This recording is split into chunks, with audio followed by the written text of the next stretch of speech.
बाल अपराधी, यस। बाल अपराधी में क्या क्या ध्यान रखना है, क्लियर है? वो तमाम काम जो बड़ों के लिए अपराध है वो छोटे बच्चे 18 साल से कम के करें तो उनके लिए भी क्या है, अपराध हैं।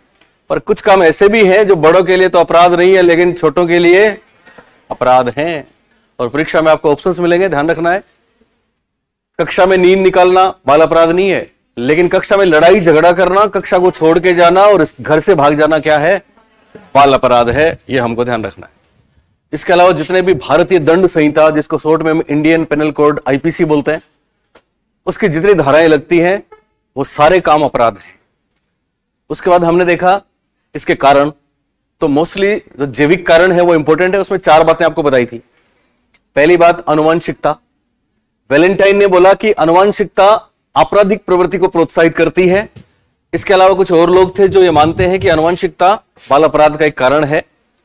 जिनके यस माता पिता या फोर फादर्स अपराधी हैं तो वो बच्चे भी अपराधी होंगे। एक नाम था थॉर्नडाइक। क्या नाम था? थॉर्नडाइक। एक नाम था लाम्ब्रोसो, एक नाम था वैलेंटाइन। उसके बाद दूसरी बात हमने करी शारीरिक दोष। शारीरिक दोष के आधार पर बाल अपराध को परिभाषित करने वाले कौन थे? सीजर लाम्ब्रोस। सीजर लाम्ब्रोस क्यों जाने जाते हैं? वो बाल अपराध विज्ञान के जनक हैं। सीजर लाम्ब्रोस के स्टडी को जिन्होंने चैलेंज किया वो कौन थे? चार्ल्स गोरिंग थे। कौन थे? Charles Goering. चार्ल्स गोरिंग ने बोला कि साहब हथेली में कम रेखाएं और आंखों का तीव्र संचलन, इस बात का कोई प्रमाण नहीं है कि वो अपराधी है, क्योंकि ये चीजें दूसरों में भी होती हैं। उसके बाद हमने देखा तीसरा कारण, और वो था शरीर गठन वाला, शारीरिक संरचना वाला शरीर गठनात्मक उपागम। और शरीर गठनात्मक उपागम की बात है तो विलियम शेल्डन का नाम याद रखना है। शेल्डन ने पर्सनैलिटी को 3 भागों में बांटा था। जो उनका कौन सा सिद्धांत कहलाता है? सोमेटोटाइप। शाबाश। कौन सा कहलाता है? सोमेटोटाइप। और उसमें जो 3 तरह की पर्सनैलिटी होती है उसमें मेसोमॉर्फिक को उन्होंने अपराध से जोड़ा। किससे जोड़ा? अपराध से जोड़ा। शेल्डन इस बात के लिए जाने जाते हैं, बॉडी का स्ट्रक्चर और क्रिमिनोलॉजी। उसके बाद फिर जेनेटिक डिसऑर्डर में क्रोमोसोम की बात करी, और वहां पे ध्यान रखना है XYY। और ये स्टडी किसने करी थी? 2 लोग थे, शो तथा मैक्के। कौन थे? शो तथा मैक्के। इतना ही वादा? ओके। अब लिखिए इसमें कौन सा कलर सूट करता है? येलो चलेगा? व्हाइट करें? ओके। बाल, मेरी राइटिंग खराब है।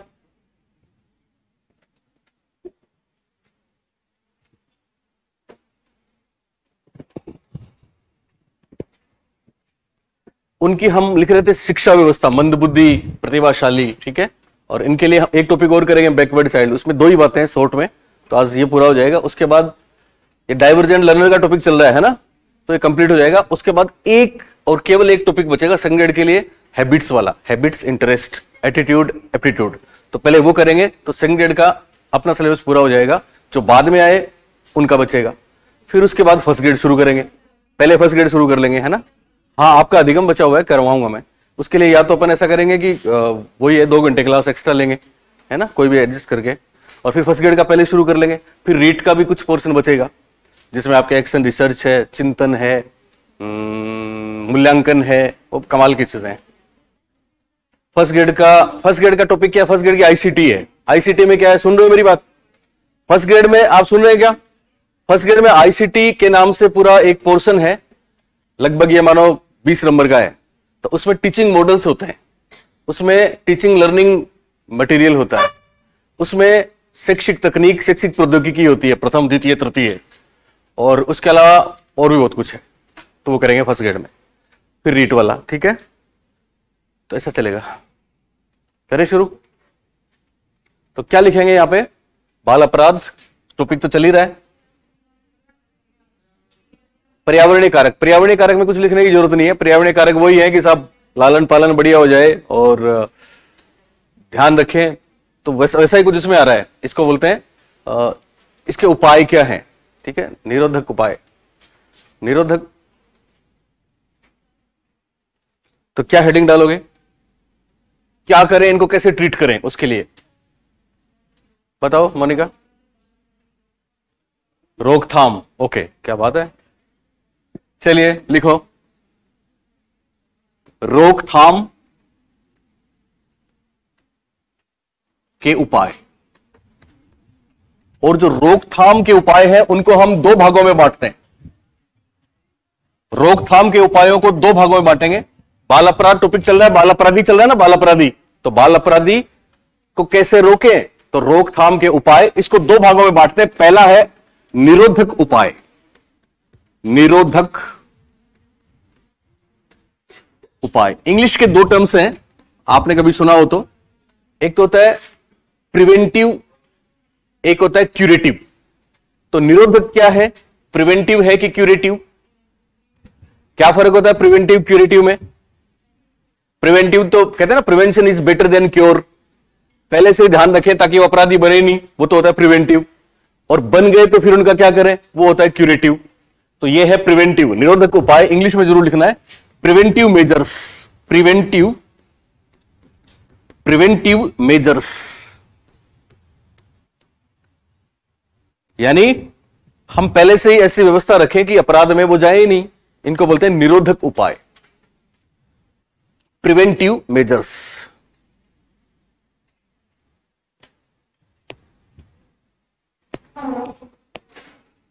तो कोई अपराधी ना बने, इसके लिए क्या क्या करना होगा, तो ये सारी वही बातें हैं पर्यावरणीय।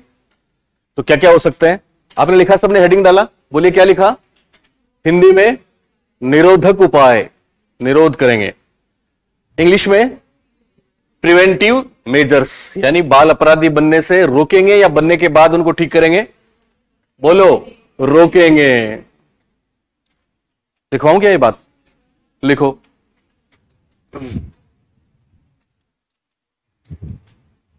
इसमें वे उपाय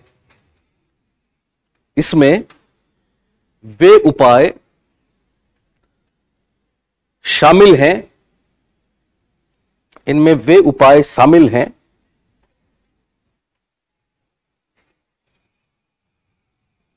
वे उपाय शामिल, सेंटेंस नहीं बन रहा।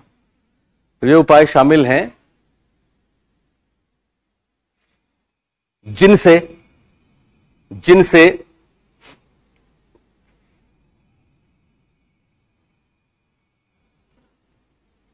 आपराधिक प्रवृत्तियों का विकास, वे उपाय शामिल हैं जिनसे आपराधिक प्रवृत्तियों का विकास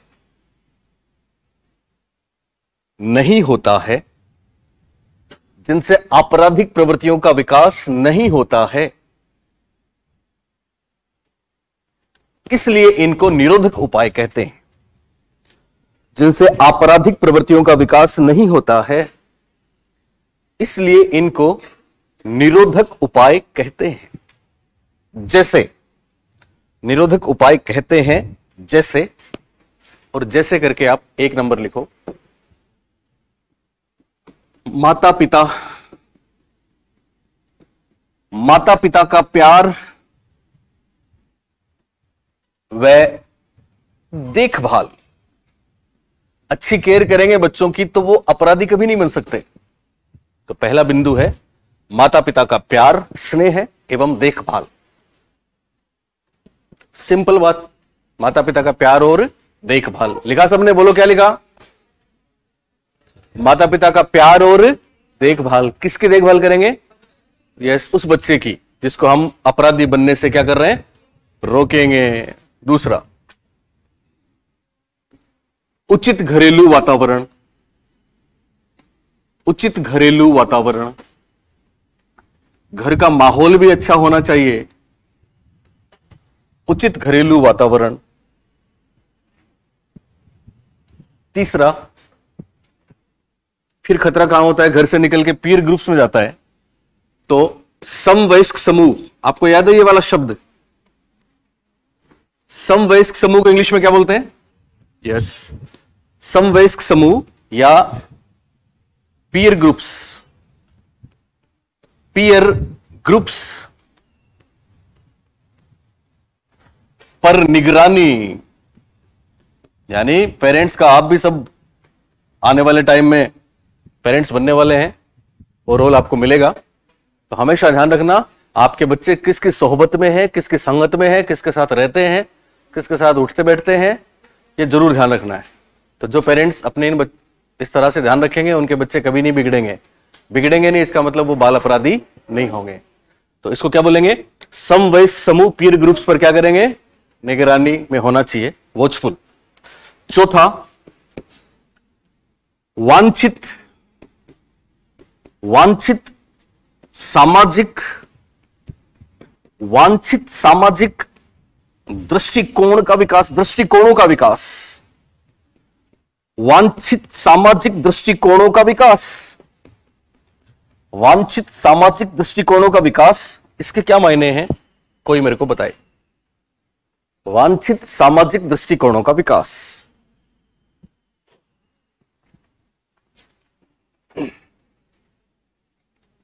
बोलो। बाल अपराधी सामाजिक होते हैं कि असामाजिक? तो किसी को हम सामाजिक बना दें तो वो बाल अपराधी नहीं बनेगा। सामाजिक बनाने के क्या तरीके हैं? वो अच्छे लोगों के साथ रहे, मिले, उठे बैठे, अपने से बड़ों के चरण स्पर्श करे, प्रणाम करे, इसका मतलब वो अपराधी नहीं हो सकता। तो ये सोशल एटीट्यूड्स हैं कुछ। बड़ों की कदर करना, बड़ों की इज्जत करना, दूसरों का ख्याल रखना, ये काम कोई करता है तो वो फिर निरोधक उपाय में आ जाएगा, वो अपराध की प्रवृत्ति में नहीं जाएगा। इसको बोलेंगे वांछित सामाजिक दृष्टिकोणों का विकास। किसका विकास? बोलो। वांछित सामाजिक दृष्टिकोणों का विकास। शाबाश। अगली बात, विद्यालय का उचित वातावरण। स्कूल में भी बाल अपराधी बन जाते हैं। विद्यालय का उचित वातावरण। विद्यालय का उचित वातावरण। विद्यालय का उचित, ये सारे पॉइंट्स आपको लिखने हैं, है ना, परीक्षा में इनमें से कोई बात मिलती है। विद्यालय का उचित वातावरण। उसके बाद 6 नंबर, विद्यालय वाला लिख लिया सबने? विद्यालय का उचित वातावरण। बहुत बार आपने देखा होगा कि सब एनर्जी जो हमारे अंदर है हम किसी को कह नहीं पाते हैं, घुट जाते हैं अंदर, तो फिर एनर्जी किसी दूसरे रूप में भी आ सकती है। इसलिए बहुत महत्वपूर्ण है अभिव्यक्ति के अवसर दें। अभिव्यक्ति के अवसर। अभिव्यक्ति के अवसर। अंदर की बातें बाहर आ जाएं तो फिर वो वहीं खत्म हो जाती है, नहीं तो फिर वो अचेतन का खेल है। तो अभिव्यक्ति के अवसर देने चाहिए। स्कूल में पाठ्येतर गतिविधियों का आयोजन। पाठ्येतर गतिविधियों का आयोजन। पाठ्येतर गतिविधियों का आयोजन।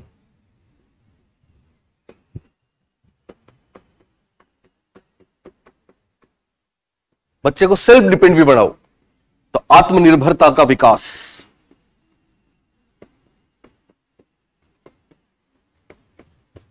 आत्मनिर्भरता का विकास। उसकी नीड्स का भी ध्यान रखो। आवश्यकताओं की पूर्ति।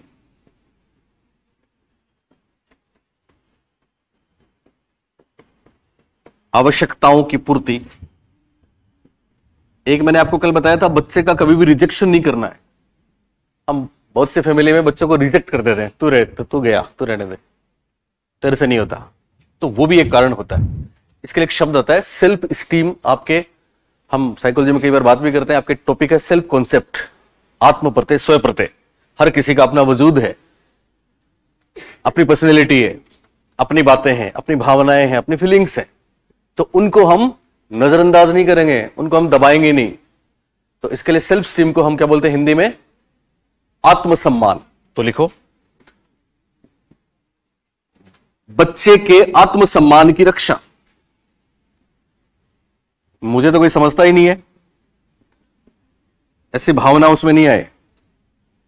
बच्चे के आत्मसम्मान की रक्षा। आत्मसम्मान की रक्षा पेरेंट्स भी करेंगे, सिबलिंग्स भी करेंगे, टीचर्स भी करेंगे, पीयर्स भी करेंगे। तो आत्मसम्मान की रक्षा।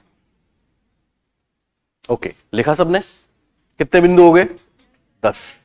ये 10 बातें हैं जो बाल अपराधी को अपराधी बनने से क्या करती हैं? रोकती है। इसलिए इनको हिंदी में कौन से उपाय बोलेंगे? निरोधक उपाय, और इंग्लिश में प्रिवेंटिव मेजर्स। अब लिखो दूसरा, और ये दूसरा ज्यादा इंपॉर्टेंट है, सुधारात्मक उपाय।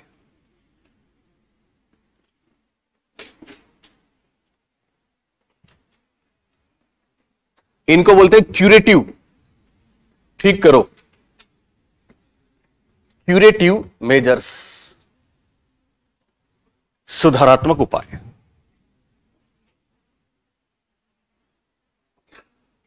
तो अपराधी बन गया तो फिर क्या करें?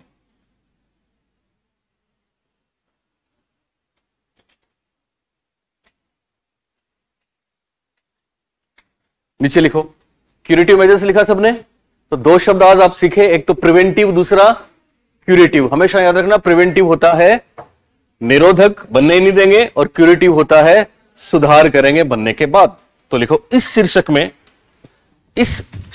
में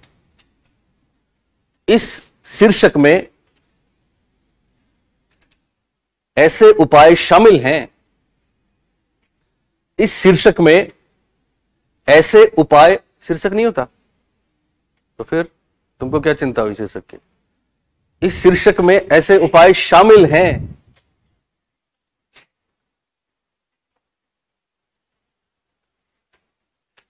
जिनसे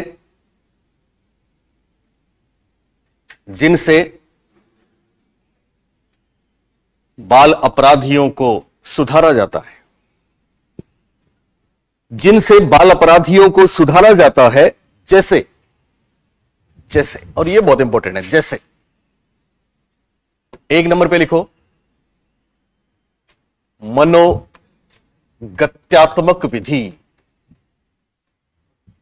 मनोगत्यात्मक विधि, खेल ध्यान रखना परीक्षा में इंग्लिश का होता है, इसलिए बहुत बार इसके जगह हिंदी में इंग्लिश वाला नाम लिखा आता है। आप बताएंगे मनोगत्यात्मक को इंग्लिश में क्या बोलते हैं? मन को क्या बोलेंगे? मनोविज्ञान तो साइकोलॉजी, तो मन का मतलब साइको, गत्यात्मक मतलब डायनेमिक। शाबाश। तो इंग्लिश में बोलेंगे साइको डायनेमिक मेथड।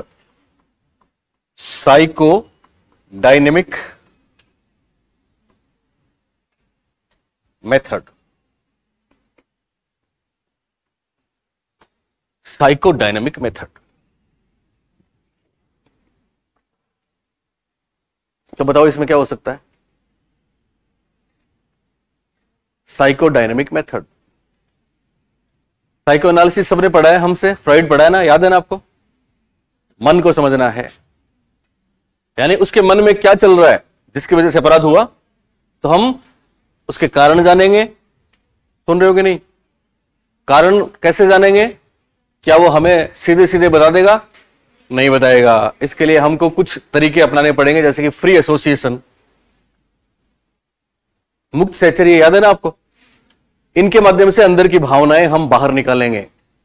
फिर क्या करेंगे? फिर हम करेंगे थेरेपी। थेरेपी किसी भी रूप में हो सकती है। थेरेपी का मतलब फिजियोथेरेपिस्ट नहीं है, बल्कि थेरेपी का मतलब क्या हो सकता है? यहां बोलो। मन के जो द्वंद्व हैं, मन की जो गिरे हैं, मन में जो तकलीफें हैं, उनको ठीक करें। तो कैसे ठीक कर सकते हो?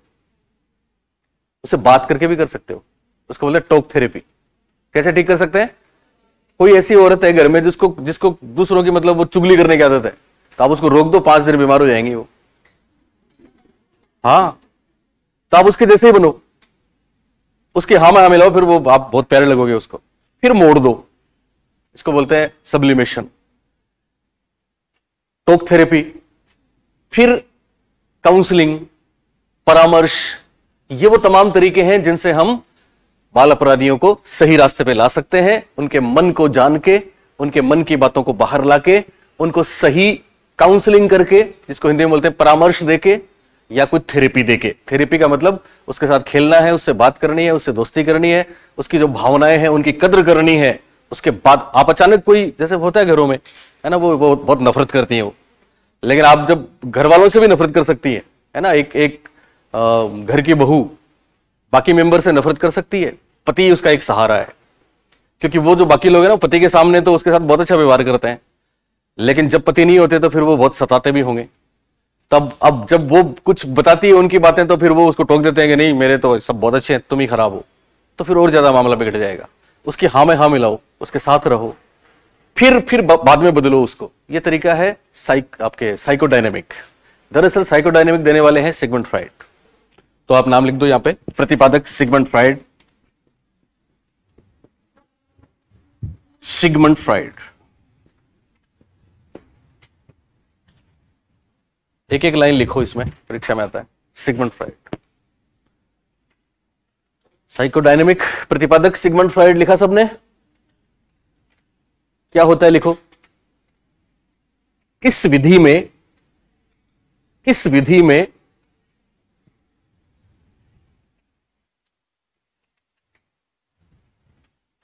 में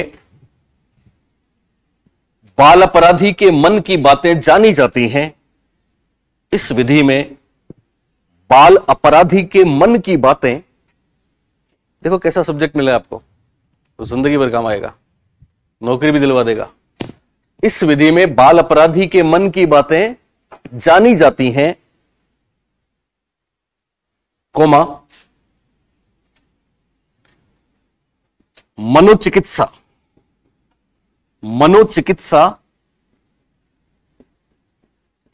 को इंग्लिश में बोलते हैं साइकोथेरेपी। मनोचिकित्सा इंग्लिश में आप लिख लो, ऐसे लिख लो ब्रैकेट में, साइकोथेरेपी। थेरेपी का मतलब बात करना ही है, उसकी भावनाओं के साथ कोप विद करना है। साइकोथेरेपी ब्रैकेट बंद करो, जाना जाता है, कोमा मनोचिकित्सा ब्रैकेट में साइकोथेरेपी दी जाती है, साइकोथेरेपी दी जाती है, तथा मन की बातें जानी जाती हैं, कोमा क्या दी जाती है, साइकोथेरेपी या फिर हिंदी में मनोचिकित्सा दी जाती है, तथा उचित परामर्श ब्रैकेट में काउंसलिंग, उचित परामर्श ब्रैकेट में काउंसलिंग के द्वारा, उचित परामर्श ब्रैकेट में काउंसलिंग के द्वारा उसे सही रास्ते पे लाया जाता है। उचित परामर्श ब्रैकेट में काउंसलिंग के द्वारा उसे सही रास्ते पर लाया जाता है, सही रास्ते पर लाया जाता है। चलिए थोड़ा सा फास्ट करेंगे तो बात समझ में आ गई आपको। साइकोडायनेमिक भविष्य में कभी भी नाम सुने तो चिंता नहीं करनी है, कौन सी बला है। साइकोडायनेमिक और कुछ नहीं है, बल्कि सिगमंड फ्राइड साहब का एक काम है, एक तरीका है, जिससे हम किसी के मन को ठीक करते हैं। किसको ठीक करते हैं? मन को। इसलिए इसका नाम साइकोडायनेमिक हो गया। क्या हो गया? मन को बदल दो, अपराध में था उसको बदल दो, डायनेमिक हो गया। 2 नंबर,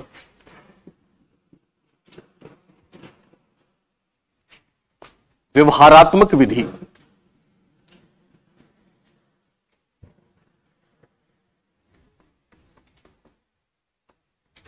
बिहेवियरल मेथड।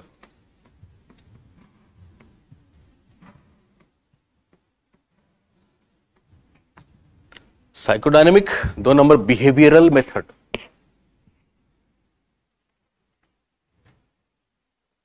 व्यवहारात्मक विधि इंग्लिश में क्या बोलेंगे? Behavioural method. आपको याद है व्यवहारवाद? कौन है व्यवहारवादी?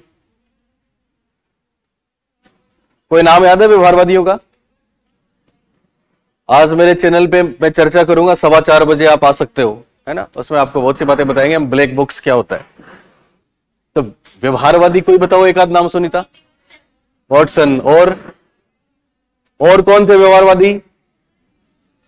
पेवलोव थे ना, शाबाश गरिमा, पेवलोव, स्किनर। ओके, चलिए, बेंडूरा दोनों का मिक्स रूप है, पर यहां पे क्या है खास बात? लिखो, आप लिख लो, बताता हूं फिर। व्यवहारवादी, आप लिखें व्यवहारवादी, व्यवहारवादी, व्यवहारवादी, अनुबंध व्यवहारवादी, अनुबंध पुनर्बलन मॉडलिंग, व्यवहारवादी अनुबंध पुनर्बलन मॉडलिंग। हमने अपनी बुक में लिखा था, परीक्षा में भी हिंदी का वही शब्द आया है, जिसको बोलेंगे संकेत विधान। आप में से कोई बताए इसका इंग्लिश नाम? संकेत विधान। संकेत को इंग्लिश में संकेत विधान। कोशिश करो। स्किनर याद है? स्किनर की बात बताई थी हमने आपको। स्किनर के उपयोग यूजेज में लिखवा रखा है, जिसमें तुरंत एक साथ पूरा पुरस्कार नहीं देते, बल्कि एक्यूमुलेट करते हैं, एक्यूमुलेट करके स्टार और बैज देते हैं, स्टार और बैज देते हैं, जिसको बाद में पुरस्कार से बदला जाता है। स्टार नहीं देते बच्चों को, बैज नहीं देते। 20 स्टार इकट्ठा कर लो तो आपको मैकडोनल्ड में पिज्जा खिलवाने ले जाएंगे, याद है? Yes, token economy. तो संकेत होता है टोकन, ब्रैकेट में लिखो टोकन इकोनॉमी। आपने लिखा व्यवहारवादी अनुबंध, अनुबंध को इंग्लिश में क्या बोलते हैं? कंडीशनिंग, पुनर्बलन रीइंफोर्समेंट तथा मॉडलिंग, पुनर्बलन मॉडलिंग तथा संकेत विधान, टोकन इकोनॉमी आदि के माध्यम से, आदि के माध्यम से लिखो, आदि के माध्यम से, आदि के माध्यम से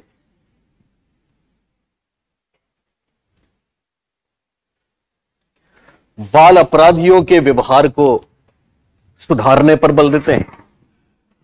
आदि के माध्यम से बाल अपराधियों के व्यवहार को सुधारने पर बल देते हैं। व्यवहार को सुधारने पर क्या करते हैं? बल देते हैं। ओके, ये बात समझ में आई आपको? बोलो, जिन लोगों ने स्किनर हमसे पढ़ा है उनको तो एकदम क्लियर होगा मेरे ख्याल से। यानी व्यवहारवादी क्या कहते हैं कि सुधारेंगे अनुबंध के द्वारा। किसके द्वारा? तो अनुबंध के द्वारा कैसे सुधारते हैं? आपने पढ़ा है ना, घृणा, भय, किसी से नफरत, उन चीजों को हम कंडीशनिंग के द्वारा ठीक कर सकते हैं। बोलिए, कर सकते हैं ना?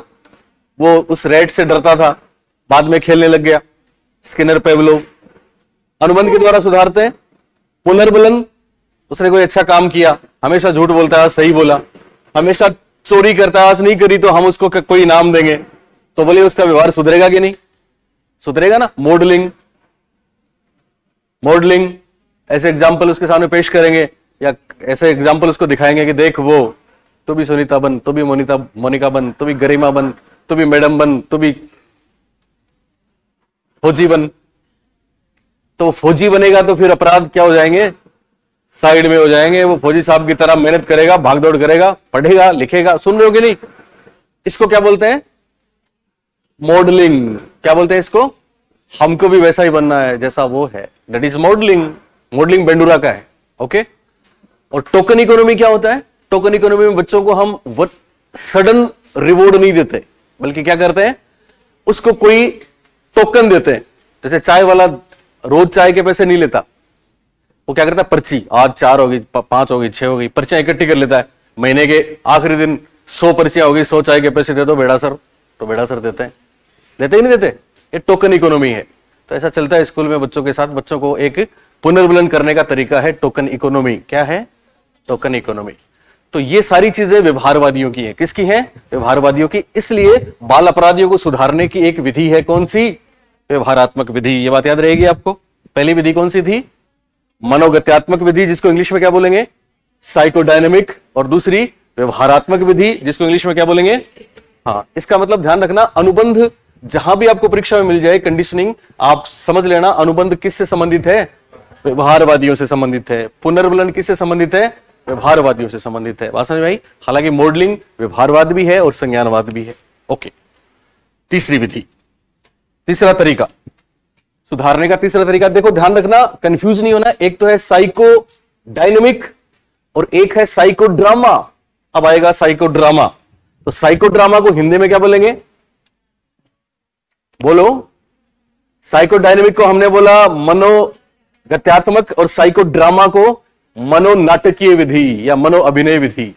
तो अगली विधि है मनोनाटकीय विधि। यह बहुत बड़ा है परीक्षा में। व्यवहारवादी बहुत से थे, इसलिए हमने किसी का नाम नहीं लिखा। मनोनाटकीय को इंग्लिश में जरूर लिखना सब लोग, psycho drama method. Psycho drama method, psycho drama method. आप में से कोई मेरे को बताए,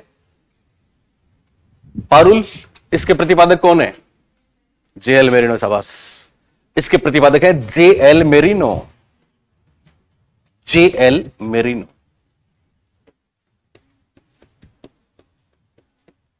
जेएल मेरिनो। प्रतिपादक JL मेरिनो।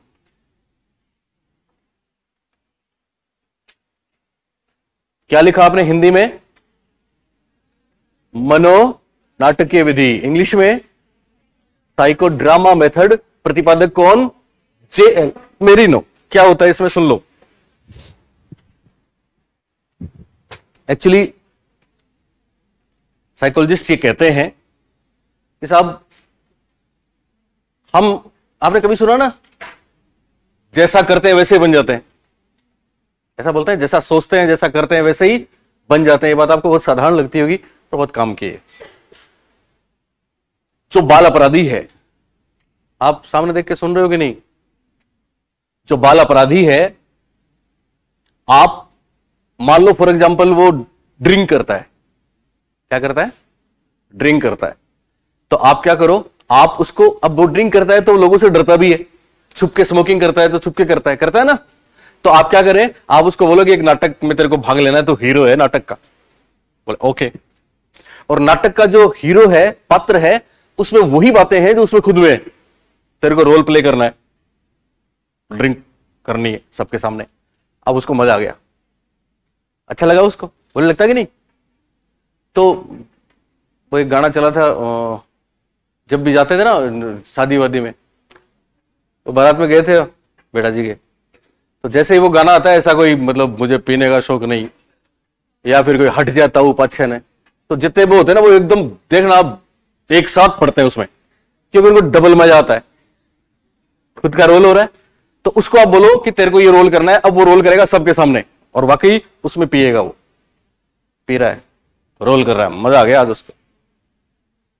अब क्या होता है, नाटक की स्क्रिप्ट यूं लिखी जाती है कि उस नाटक में एक घटनाक्रम चेंज होता है, ट्विस्ट आता है। प्रियंका तुम ध्यान दो, ट्विस्ट आता है और फिर कोई ऐसी घटना होती है और वो उस घटना को देख के उसका हृदय परिवर्तन हो जाता है और वो आज के बाद कभी नहीं पीनी, हो सकता है वास्तव में छोड़ दे। जैसे आपको याद है देवदास मूवी आई थी एक, आपने नए वाली देखी होगी, पुरानी मूवी थी दिलीप कुमार की, तो उनका रोल यही था, टूटे हुए आशिक का रोल था, दिल टूट गया, तो वो बहुत डूब गया उसमें। चुन्नी बाबू तुम क्या जानो, किसकी कीमत? दो बूंद आंसुओं की कीमत। तो वो जब दिलीप कुमार ये रोल कर रहे थे, सुन रहे हो मेरी बात, तो या मीना कुमारी, किसी ने नाम सुना है, उनकी मूवी देखी है पुरानी, तो वो ट्रेजेडी रोल करती थी और रोल करते करते वो खुद इतने मतलब डिप्रेशन में चले गए दिलीप कुमार, डिप्रेशन में। उसके बाद उन्होंने फैसला किया, डॉक्टर ने बोला कि जिंदगी में कभी ऐसा दर्द भरा रोल नहीं करना है, क्योंकि वो जैसा रोल करते हैं वैसे ही